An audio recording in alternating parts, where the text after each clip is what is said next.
Good morning, 8th graders. Hey, before we start the video today, I want to remind you to be taking notes, and I'm actually going to ask you to submit those notes as part of your homework. So each week for our homework, you're going to watch a video, take notes on the video, and then answer some questions. So I'm going to be asking you to submit those notes. So open a Word document or a word processing application.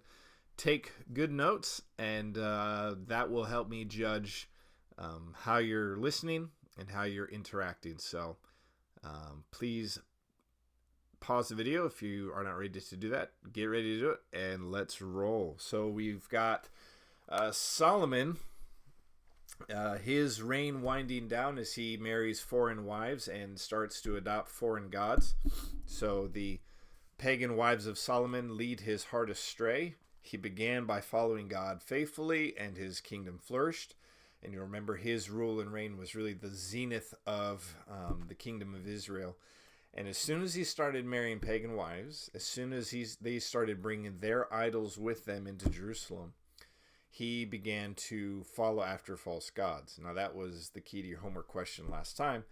What is the theme of Judges and the end of Solomon's reign have in common? Well, the theme of Judges is if you will follow idols, then you will be disciplined or you will go into exile. If you worship God, God fights for you. So just in Judges, every time the people worshipped idols, they were afflicted by enemies and brought into submission to those enemies. Every time they worshipped God, they were set free from those enemies and flourished. How does Solomon's end reign? He follows after idols, enemies come in, and he is actually succumbs to those enemies. He's not fully defeated, but you see some similarities there between Judges and Solomon. Idols defeat, true worship, God fights for you. We also saw, I don't know if you've noticed the language, it was in one of the verses I read. When God comes to Solomon, he tells him, like, I'm taking the kingdom away from you. And if you were thinking, man, I feel like I have heard that before, you'd be correct. In 1 Samuel, do you remember what chapter? I think it was 15. 1 Samuel 15, that is what Samuel tells Saul on behalf of God. I am taking the kingdom from you and giving it to another. So same thing with Saul happens with Solomon. And there's actually some similarities going on there. But if you open your Bibles, you should have them in front of you during these videos. To remember, the outline for 1 Kings is 1 Kings 1 through 11, reign of Solomon, 12 through 22. So you've got the repetitions of the twos there. 12 through 22, the rest of the kings. So easy. Solomon 1 through 11, Solomon's sons 12 through 22. And when Solomon's reign, for as big and great and grand as it was, it ends on just a few notes. It ends in 41 through 43. And the rest of the acts of Solomon and all that he did and his wisdom, are they not written in the book of the acts of Solomon? And the time that Solomon reigned in Jerusalem over Israel was 40 years, same as his dad. 40 years he reigned, and Solomon slept with his fathers, it means he died, and was buried in the city of David his father, and Rehoboam, his son, reigned in his place. Now, what did we say last time? Death of a king always is the setting for crisis. When you have a king die, a crisis emerges because the question on everyone's mind is this: will he follow God? Will he be a good king, or will he be a wicked king? So every time you see a king die, you're going to see that same thing repeated. So Solomon, maybe the greatest monarch of what we've run into so far, dies. So that is a crisis. The crisis is answered by Rehoboam, and Rehoboam is he's not the sharpest knife in the drawer. He's more like a spoon. So he goes to Shechem. He calls all of Israel to him, and he receives the kingdom, and he talks to the people, And it says that he takes counsel with the assembly of Israel. And they said to him, this is chapter 12, verse 4, your father made our yoke heavy. Now, therefore, lighten the hard service of your father and his heavy yoke on us, and we will serve you. And he said to them, go away for 3 days and come again to me. And the people went away. So Rehoboam took counsel with the old men who had stood before Solomon his father, and while he was yet alive, saying, how do you advise me to answer the people? And they said, if you will be a servant to this people today and serve them, and speak good words to them, when you answer them, then they will be your servants forever. Here's the turn. But he abandoned the counsel of the old men that the old men gave him, and took counsel with the young men who'd grown up with him and stood before him. And he said to them, what do you advise me to answer this people who have said this to me? Lighten the yoke of your father who's put it upon us. And the young men who had grown up with him said to him, thus you shall speak to this people, who said to you, your father made our yoke heavy, but you lighten it for us. Thus shall you say to them, my little finger is thicker than my father's thighs. And now, whereas my father laid on you a heavy yoke, I will add to your yoke. My father disciplined you with whips, but I will discipline you with scorpions. Rehoboam should not be listening to this young man. So he goes to the old counselors, and they say, yeah, your dad actually was too heavy-handed with this people. And so what you should do is lighten their load, be a gracious ruler, be a generous ruler, and these people will follow you.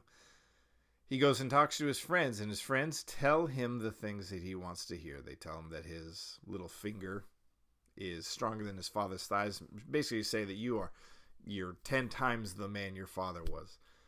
And Rehoboam thinks that is a really good idea. Now, I don't know if Solomon knew that this would happen. I suspect that he did. Solomon writes in Ecclesiastes chapter 2, verse 18.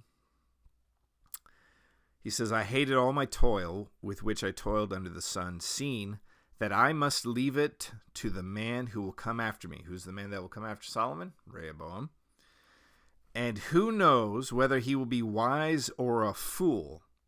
Yet he will be master of all which I have toiled and used my wisdom under the sun. This is vanity. So Solomon's point in Ecclesiastes is, what's the point of laying up a tremendous kingdom and tremendous wealth? You're going to leave it to someone else. In his case, it's Rehoboam. And who knows, that guy could be a fool. Well, he was.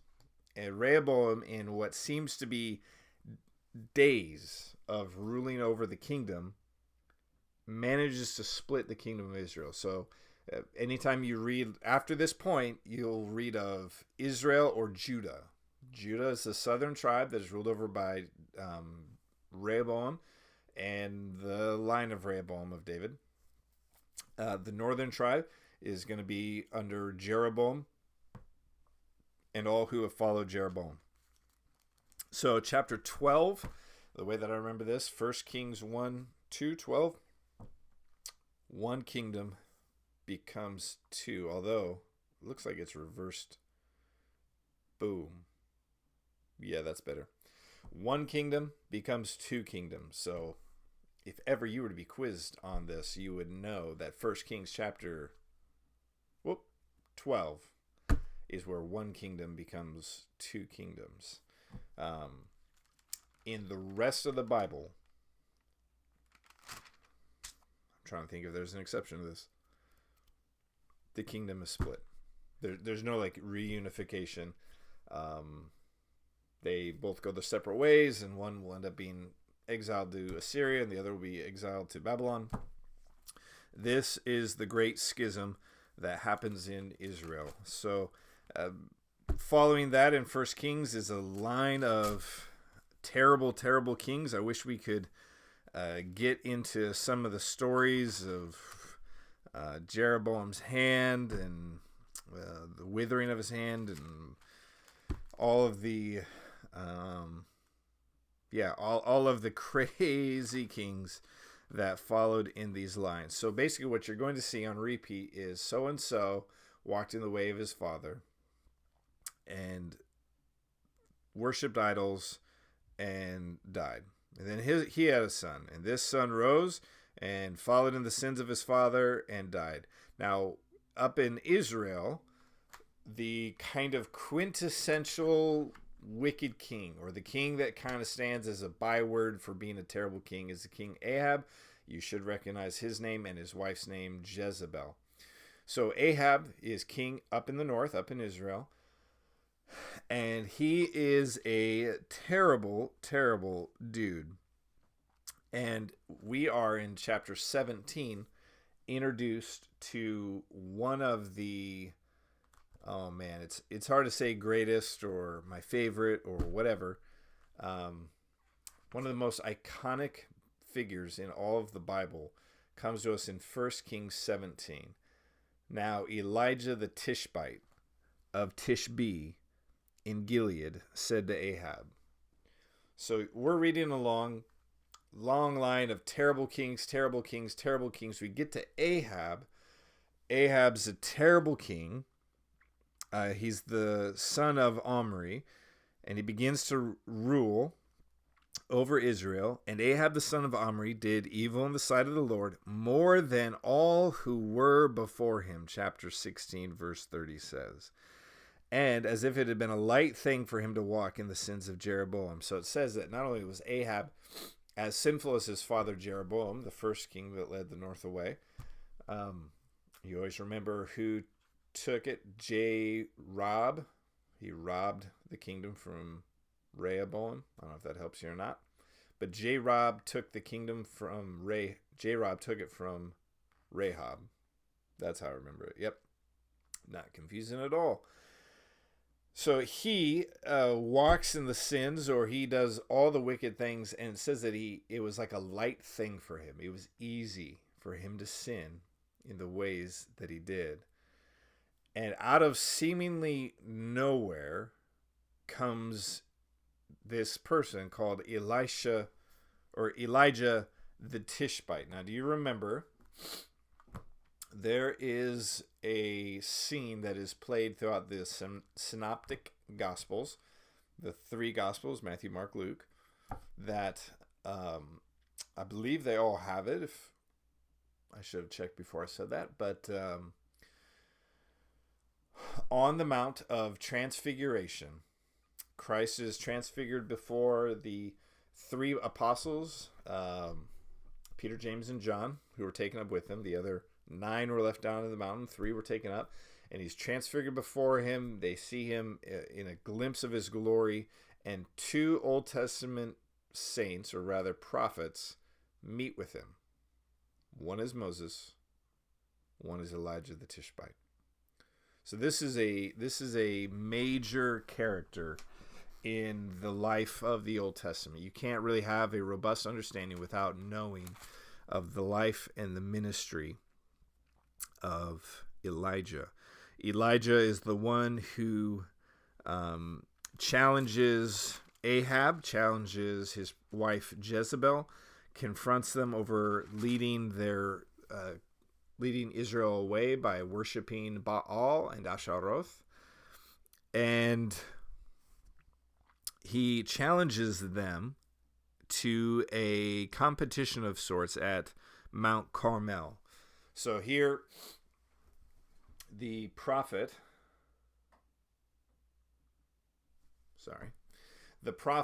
Elijah is challenging the false worshipers of Baal, and he calls them to Mount Carmel. And I'm sure you know the scene.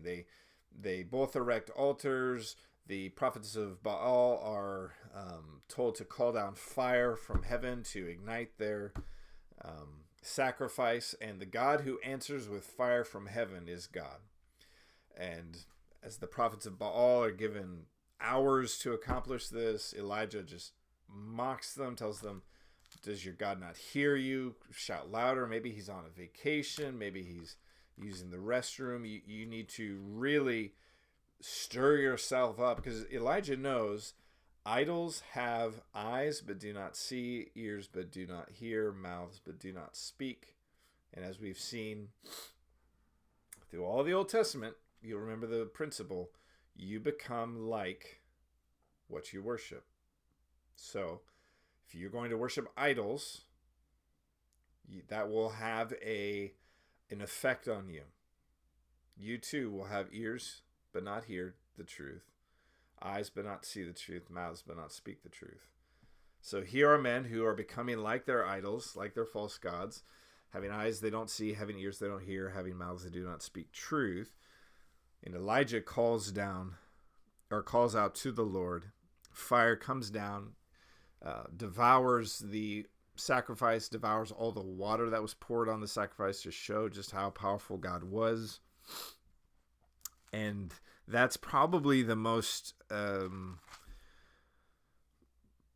iconic moment in the story of Elijah. He then outruns Ahab's chariot back to Jezreel. Jezebel's not happy that he ordered all of the prophets of Baal killed, so she tries to kill him. He heads out to the wilderness and is met at the mountain with the Lord. And in chapter 19, you start to see the transition from Elijah to Elisha. I know their names are very similar, but they're not the same dude. So 19 is begins the transition from Elijah to Elisha, and then early in 2 Kings, we'll talk about it next video. Elijah's taken to heaven, and the mantle of being the prophet of Israel falls on Elisha. The next kind of main point that you want to see is in chapter 21 with Naboth's vineyard. Ahab wants the vineyard, can't have the vineyard because there are rules and restrictions in the Mosaic law that would prohibit him from just taking that. And so Ahab's wife finds a way to have Naboth killed, and therefore Ahab gets the vineyard he wanted anyway. And there is a prophecy about where Ahab will die. It will be actually the same place where Naboth died. And we read that through the providence of God, that is exactly what happened. So prophet tells, I believe it is Micaiah, prophesies against Ahab and says, let me find it here for you.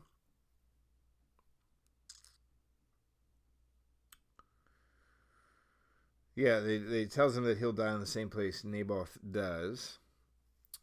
And Ahab goes out to battle. And he goes out with Jehoshaphat. And Ahab thinks, I'm going to disguise myself and go into battle so that people won't know who I am. And chapter 22, verse 34, you see the providence of God displayed in what seemed to be totally randomized, unplanned means. What seems like an accident, what seems like chance, you know, because of the prophecy that preceded it, that it's not chance, but it's God working sovereignly, providentially, perfectly through all events of life. So verse 34, but a certain means like a random man, guy in the army, drew his bow at random and struck the king of Israel between the scale, armor, and the breastplate. Therefore, he said to his driver of his chariot, turn around and carry me out for the battle, for I'm wounded. And the battle continued that day, and the king was propped up in his chariot facing the Syrians until at evening he died. And the blood of the wound flowed to the bottom of the chariot. And about sunset a cry went through the army, every man to his city and every man to his country. So the king died and was brought to Samaria, and they buried the king in Samaria, and they washed the chariot by the pool of Samaria, and the dogs licked up his blood, according to the word of the Lord that he had spoken. Now the rest of the acts of Ahab and all they did, and the ivory house that he had built, and all the cities that he had built, are they not written in the book of Chronicles and of the kings of Israel? So Ahab slept with his fathers, and Ahaziah his son reigned in his place. So here's the scene. Ahab goes into battle. He shouldn't have gone into battle. He disguises himself, pretends to be something that he's not, and a random archer randomly just shoots it back. It was probably the guy who couldn't hit the broadside of a barn even if he wanted to. And God perfectly corresponds or organizes the events of that day so that Ahab's wounded, he's carried away in his chariot, and it's parked and cleaned out right where Naboth died. So the prophecy that the dogs would lick up his blood where they licked up the blood of Naboth comes to pass. One of the things that we see as the book of Second Kings comes to a close, or First Kings comes to a close, is that God sovereignly orchestrates all events of life. Even, and I might even say especially when it looks like things are in chaos. If you were alive during the reign of Ahab, you were a God-fearing Jew, you were trying to faithfully follow after the Lord and do what he commanded, and you were to look around and you would see what kind of wicked rulers you had, what kind of foolish wars they waged, the idolatry that was rampant, the way in which God's word was utterly dishonored. You might say that, is God still in control? Does God still rule from the heavens? Does God still do all that he desires to do? Or is God ceased to be active? The answer, if you were able to read the scriptures, would be yes, God is still in control. God is still perfectly in control, and he guides everything from the flights of arrows to where chariots are parked and washed out, to the rise of kings and the fall of kings. In fact, that reminds me of, we'll get there in a little bit, but I want to read it for you. It's found in Daniel's prayer in chapter 2. It says, "Blessed be the name of God forever and ever, to whom belong wisdom and might. He changes times and seasons. He removes kings, and he sets up kings. He gives wisdom to the wise and knowledge to those who have understanding. He reveals deep and hidden things. He knows what is in the darkness, and the light dwells with him."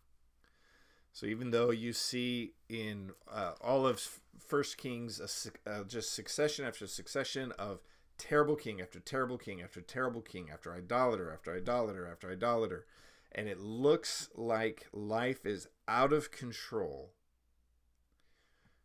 you should take away from the book of Kings that God is always in control. He is always sovereignly ruling from the heavens, and we can take comfort in that.